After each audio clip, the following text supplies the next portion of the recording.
ఆహారమైన ఔషధం. మనం ప్రతిరోజు మిరపకాయల పొడి వాడతాం కూరల్లో వాడుకోవడానికి. కానీ బయట దొరికే కారంలో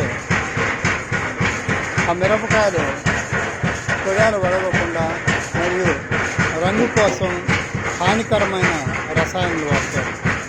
ఇక్కడ కేవలం ఇలా తీసేసి ఇలా జీలకర్ర, సాంబార్ కారం, ఉల్లిపాయలు, జీలకర్ర, ధనియాలు, వెల్లుల్లి, తగినంత ఆనందం పసుపు వాడి ఇలా రోకాల మీదకు పంపడం జరుగుతుంది. ఎవరికైనా కావాల్సిన వారిని సంప్రదించవచ్చు. పూర్తి సేంద్రీయ వ్యవసాయ పద్ధతిలో తయారు చేస్తున్న పండించిన మిరపకాయల నుంచి తయారు చేస్తున్న మిరపకాయల